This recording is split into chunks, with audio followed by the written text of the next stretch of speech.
teman-teman semuanya, salam sehat dan semoga tetap semangat ya. Pada kali ini saya ingin membicarakan tentang dampak jangka panjang infeksi COVID-19 pada sistem saraf atau neurologi. Jadi selama ini sepertinya kita kan selalu fokus tentang penanganan pada saat pasien sedang terinfeksi dengan COVID. Kita ketahui ini disebut sebagai infeksi akut. Jadi saat lagi dirawat atau bagaimanapun saat sedang isolasi mandiri dan yang lain-lain. Nah ternyata saat ini sudah banyak laporan sehingga ada satu istilah baru yang disebut sebagai long COVID.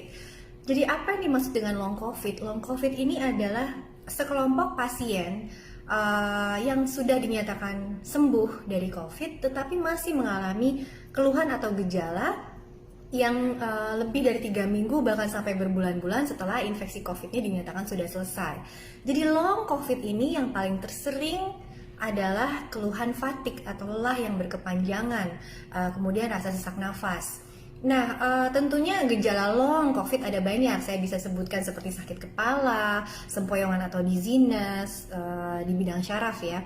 Dan yang paling sering adalah gangguan kognitif atau fungsi berpikir, di mana pasien pasca COVID atau kita sebut sebagai COVID survivors, saat dia mau kembali bekerja di kantornya, dia bilang gitu, "Dok, kok saya sekarang sulit konsentrasi, sulit memusatkan perhatian, kemudian juga kayaknya kok saya ada gangguan memori ya, sering lupa setelah terkena infeksi COVID."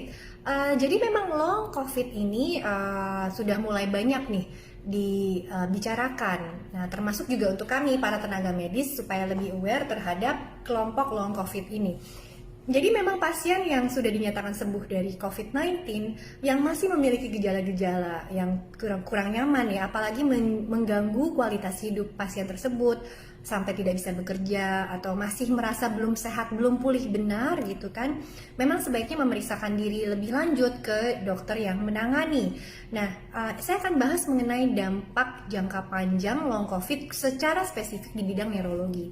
Itu ada satu istilah yang disebut sebagai PCNS atau Post-COVID Neurology Syndrome. Jadi sekumpulan gejala neurologi di bidang syaraf yang terjadi dan masih dirasakan oleh pasien lebih dari 3 minggu, bisa berlangsung berbulan-bulan.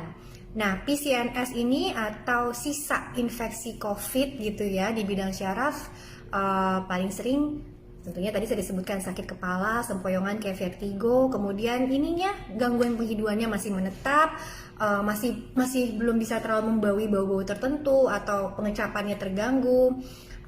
Dan yang saya mau jelaskan di sini mungkin yang tadi brain fog ya, merasa ada kesulitan memusatkan perhatian. Jadi dia saat mau bekerja atau kembali bersekolah, school from home of course, dia sulit melakukan itu. Nah, hal-hal ini sebaiknya ditindaklanjuti oleh teman-teman sekalian COVID survivors gitu. Yang saya mau jelaskan bahwa ternyata teman-teman infeksi COVID kan sebenarnya suatu hal yang baru ya. Wabah ini is a new thing for all of us, termasuk soal virusnya sendiri.